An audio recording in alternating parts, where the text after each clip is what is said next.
नुकसान डिठम की मोहब्बत जा मारे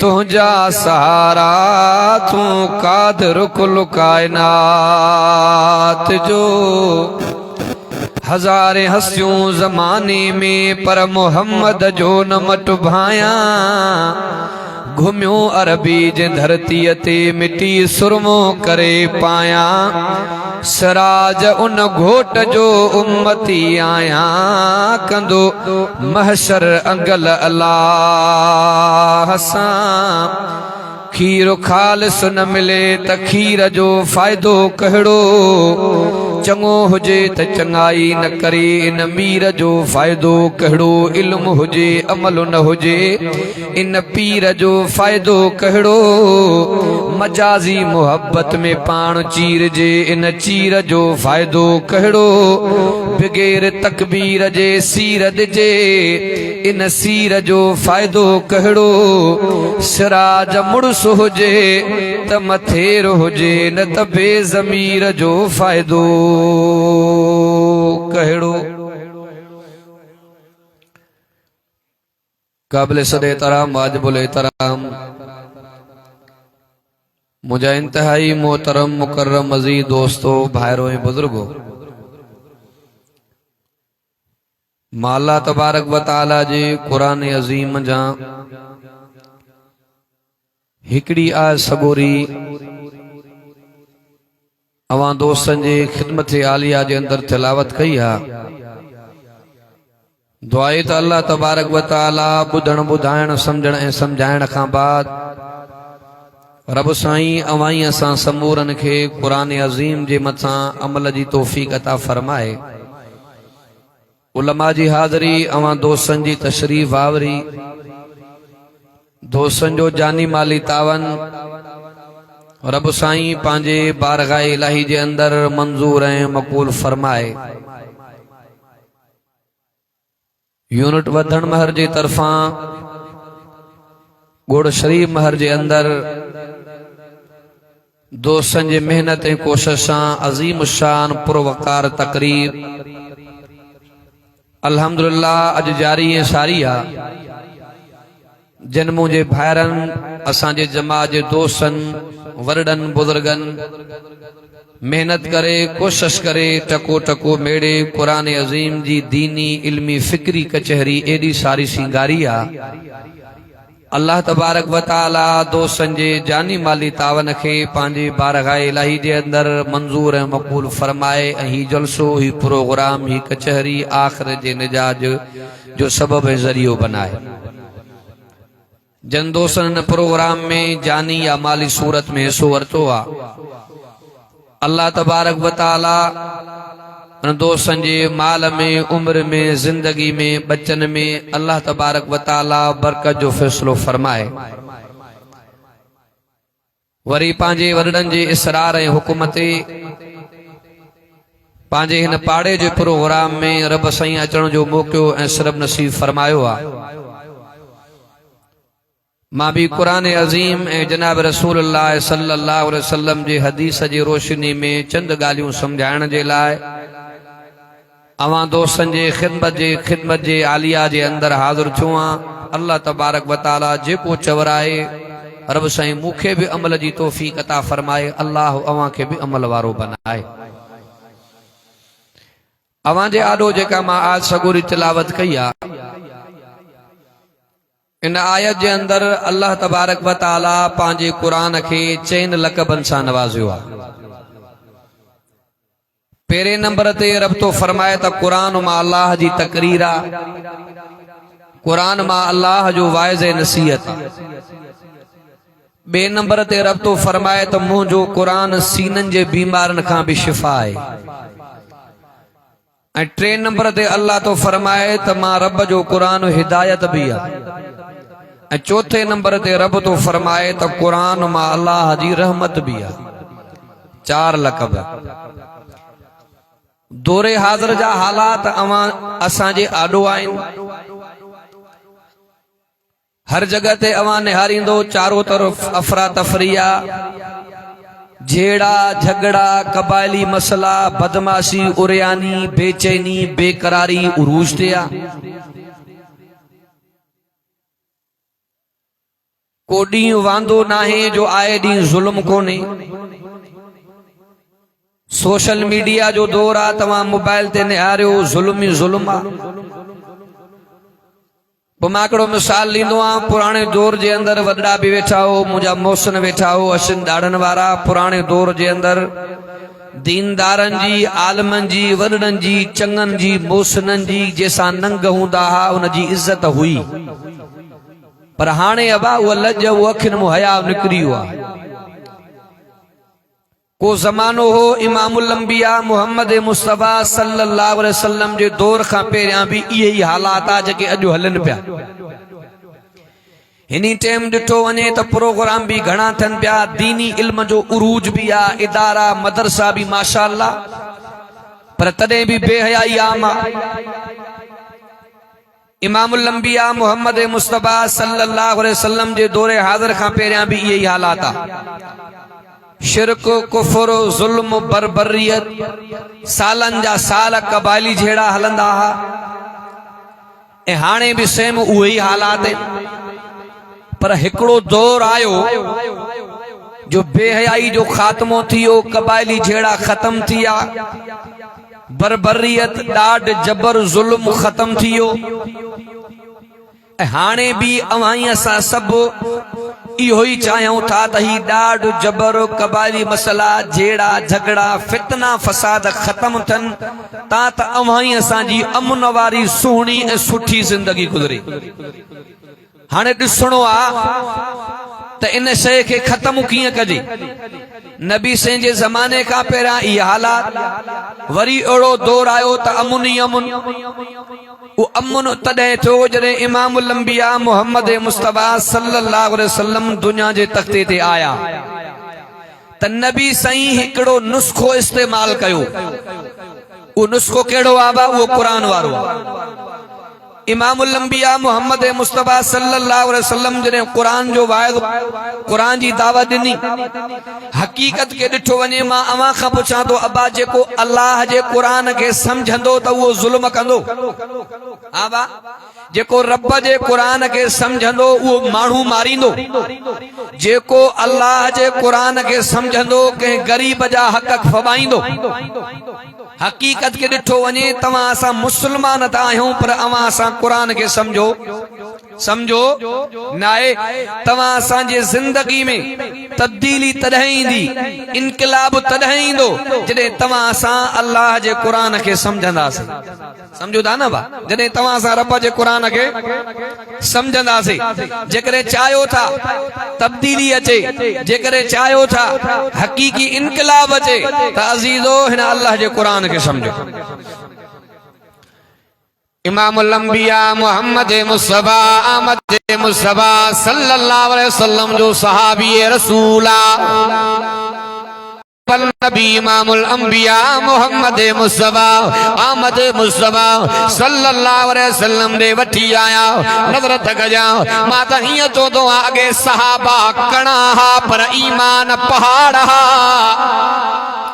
सहाबा थोरा हा पर ईमानी गैरत वडी अल्लाह अकबर कबीरा आने फलस्तीन जे अंदर कहरा जुल्म सितमा पर अज जा मुसलमान कुशण जे ला तैयार न आहिनि अज जा मुसलमान ॻाल्हाइण जे ला तैयार न आहिनि इमामुल अंबिया मोहम्मद मुस्तफ़ा सल्लल्लाहु अलैहि वसल्लम हिकड़े ॾींहं ते नबी पाक सल्लल्लाहु अलैहि वसल्लम सहाबा जे कचहरी में अजीब जुमला फरमाया इमामुल अंबिया फरमायो साहबियो को दौर इंदो ज़मानो इंदो कुफर मुसलमान ते हावी थी इंदो हुजूर जो साहबिया अर्ज़ कंदो पियो आका कुर्बान वञा उन टेम ते मुसलमान थोरा हूंदा या घणा दिलबल नबी इमामुल अंबिया मुझे सरवर नबी अनवर नबी दिलबल नबी इमामुल अंबिया मोहम्मद मुस्तफ़ा सल्लल्लाहु अलैहि वसल्लम फरमायो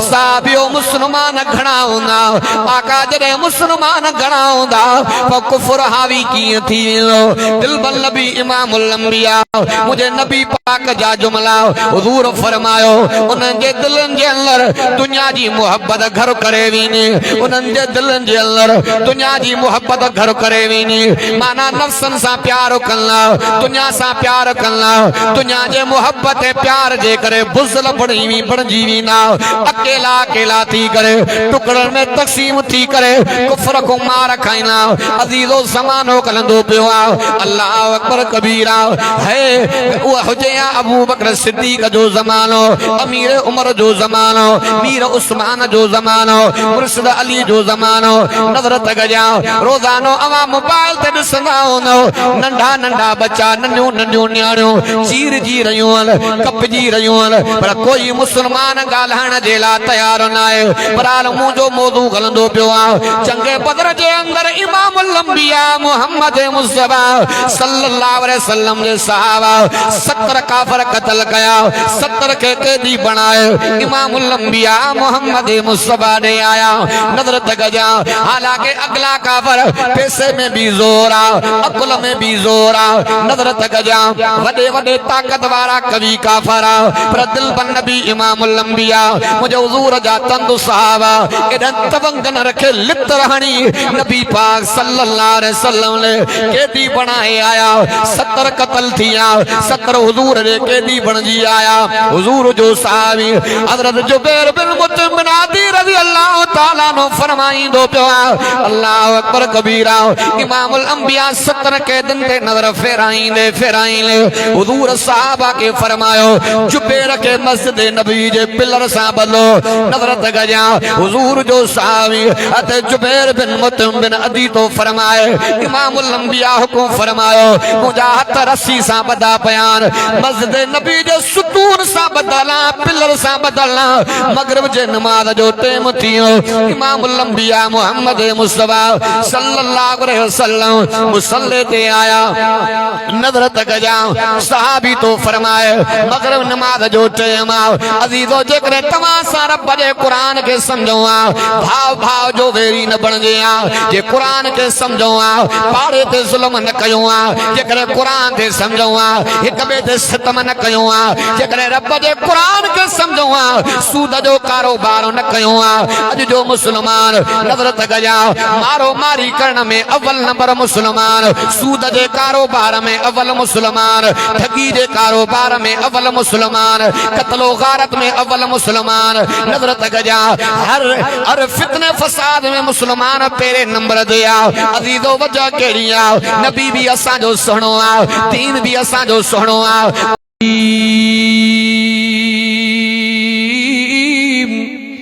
या अय्युहन्नास कद जाअतकुम मौइज़तुम मिर रब्बिकुम रब तो फरमाए कुरान में अल्लाह जो वायद नसीहत तकरीरा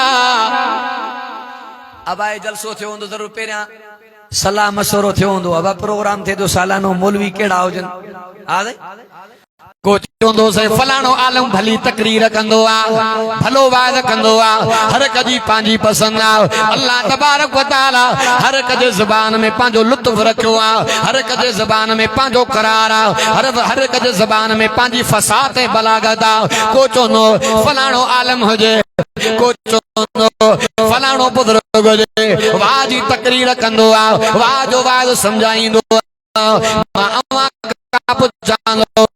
केडो भी तकरीरी वडो पर रब जे वाइद वडो केजो वाइद तकरीरा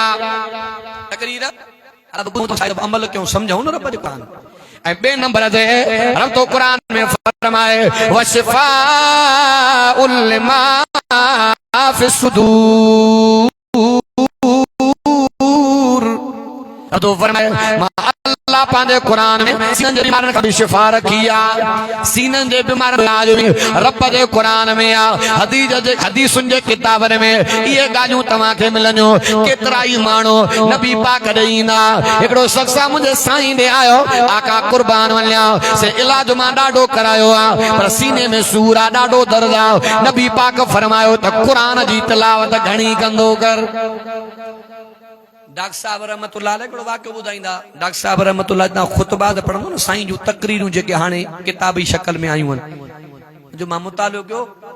पोइ डॉक्टर साहब रहमतुल्लाह अलैह फरमाईंदा त मांखे 4 साल कननि में सूर हो, एतिरे क़दर जो मां जॾहिं तड़ो कंदो हुउमि त उहो कपह जा पोपा तेल में ॿोड़े उनखे मरोड़े पोइ कननि में विझी पोइ तड़ो कंदो हुउमि, को पाणी जो चुको न पइजी वञे। शदीद एॾी तकलीफ़। फरमाईंदा त रतु ईंदो मुंहिंजे कननि में।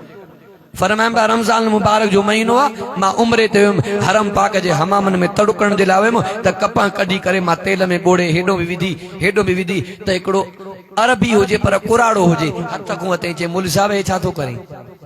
चइसि कननि में सूर आहे, हे कननि में पोपड़ा विझां थो, पाणी न चुको अंदरि वञे, तकलीफ़ शदीद आहे, ॾाढो सूर आहे।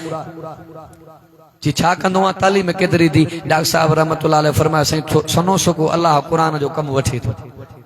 जे क़ुरान जी माना सम्झंदो आहे न? चए हा। जे क़ुरान मां अहिड़ो इलाज ॿुधाए थो मौलवी साहब, पढ़ो तूं रब कंदो वरी सूर न थींदई। डॉक्टर साहब सही मां ॾाढो इलाज 4 साल आहे मूंखे तकलीफ़ आहे। चए हीअ आयत पढ़ंदो कर बिस्मिल्लाहिल्लज़ी ला यज़ुर्रु मा इस्मी, इहा सॼी आयत पढ़ंदो कर 3 पारी जी नमाज़ खां पोइ, रब कंदो वरी सूर न थींदो। डॉक्टर साहब फरमान मां हथ खे वरितो, मां चयो मौलवी साहब मां इहा केतिरो ई मरतबा पढ़ी आहे, जे काबे जे रब जो कसम आहे अॼु पढ़ सूर न थींदो। डॉक्टर साहब रहमतुल्लाह अलैह फरमाईंदा छो त डॉक्टर उन पाए जो बुज़ुर्ग हो जंहिंखे अल्लाह एॾो मक़ाम ॾिनो त डॉक्टर में बि त विलायत हुई न, वो तवक्कुली भरवसे वारो आलम हो। वो फरमाईंदा मां कपां खे हिकिड़ी लम ॾिनोमांसि, उहा आयत पढ़ी करे तड़ कयो। फरमाईंदा मुंहिंजी ज़िंदगी गुज़री वरी अल्लाह जे मदद सां वरी कननि में सूर न पियो। शिफ़ा छा में आवा? क़ुरान में। वरी फरमाईंदा त आबाद रोड ते मदरसो मौलाना गुलाम मुस्तफा साहब जो, इते मां जलसे में कई तकरीर में वञण में देर त साईं अब्दुल कयूम साहब जे फरमायो जे डॉक्टर साहब माण्हू तो जे इंतज़ार में ॾींहुं गुज़री वियो, आख़िर में पहुतो आहे माण्हू कावड़ा वेठा थी। वो फरमाइनि पिया बाबा मूंखे सूर आहे साईं, एतिरे क़दर जो ॿुधाइनि पिया हौड़ ऐं मुहार सुजी वे, पासो मुंहिंजो सुजी वियो। साईं अब्दुल कयूम साहब जो हिकिड़ो साईं वॾनि जो नुस्ख़ो ॼाए थो, डॉक्टर इन अंदाज़ में वितर जी नमाज़ पढ़ वरी रब कंदो तोखे हौड़ ऐं मुहार में सूर न थींदो। वितर इन हिसाब सां पढ़ंदो कर। पहिरीं में जेको आहे त रकात में इज़ाजा नसरुल्लाह, ॿी में तबद ऐं आख़िर में 3 में कुल वल्लाह पढ़ंदो कर। इन अंदाज़ में डॉक्टर साहब फरमाईंदा मां वितर जेसी ते मुंहिंजी ज़िंदगी रही मां पढ़ंदो रहियुमि, अल्लाह जे मदद सां वरी मूंखे कॾहिं हौड़ में सूर न पियो। पतो पियो त शिफ़ा बि क़ुरान में आहे। शिफ़ा बि आवा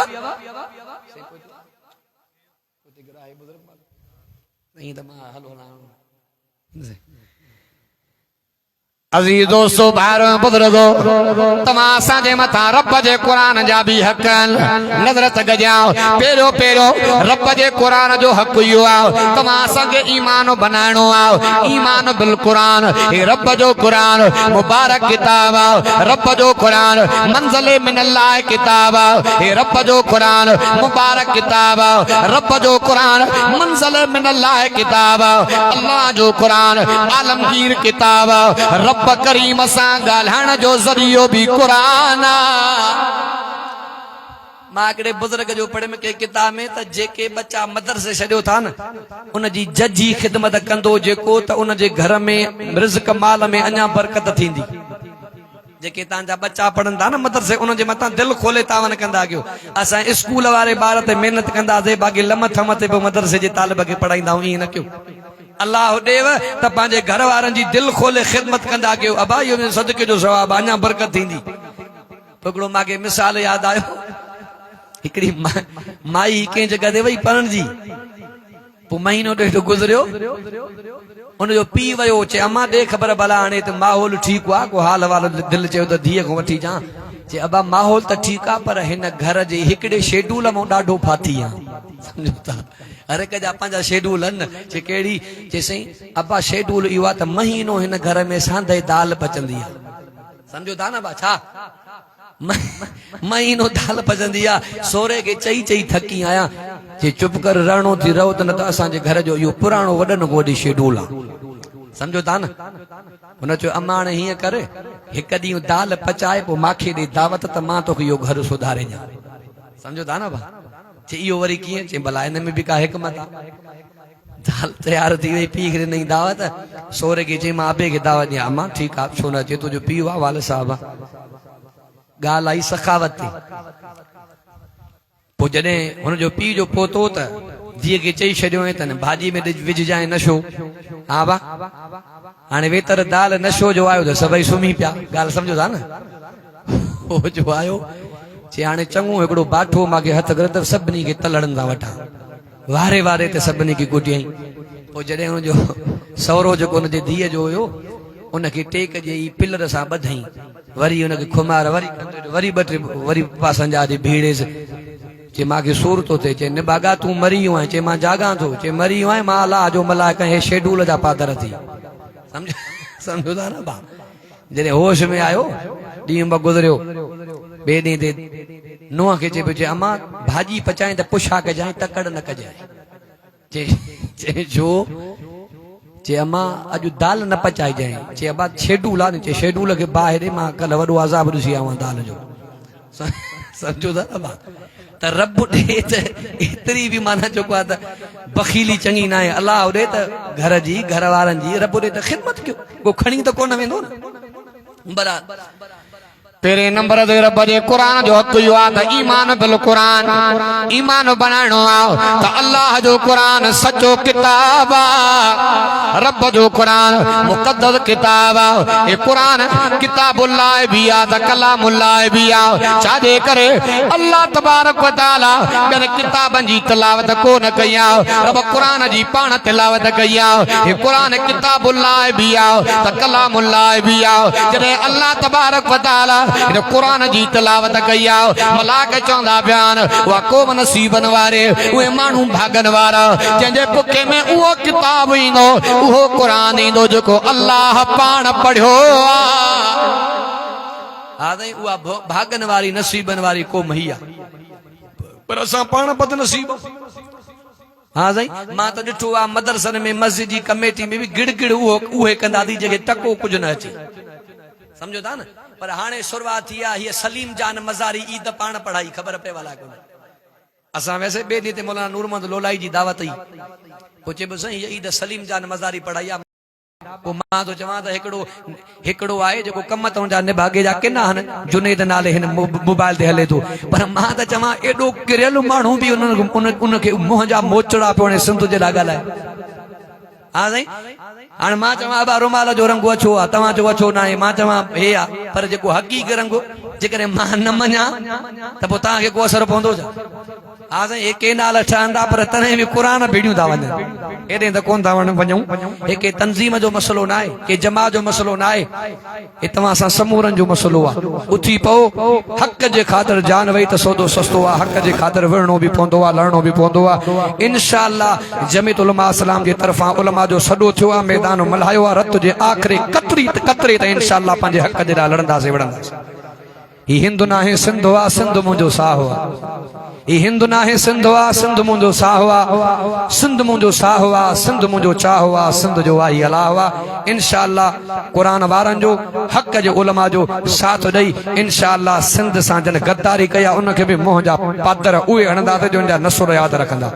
मां मिसाल ॾींदो आहियां सभु सिंधी हिकु करा न भायो। असां कौड़ा त कौड़ा ट्रूह मुक़ाबिलो न करे मिठा त हेॾा माखी मुक़ाबिलो न करे सभिनि खे ईअं न सम्झो उहे मुंहं जा पादर खाईंदो जो तव्हांजा नस्ल यादि रखंदा।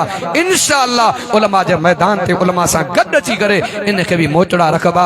रत जे आख़िरी कतरे ताईं क़ुर जे निज़ाम जे लाइ जंग जारी रखंदासीं। जेके मां जुमला टूटा फूटा अवां दोस्तनि जे आॾो हिन अज़ीम शान प्रोग्राम में मां ॻाल्हाया अवां ॿुधा। अल्लाह तबारक व तआला मुंहिंजो ॿुधाइण तव्हांजो ॿुधण दोस्तनि जो जानी माली तावन पंहिंजे बारगाह इलाही जे अंदरि मंज़ूर ऐं मक़बूल फरमाए। ज़िंदगी बाक़ी मुलाक़ात बाक़ी वमा अलैना इल्लल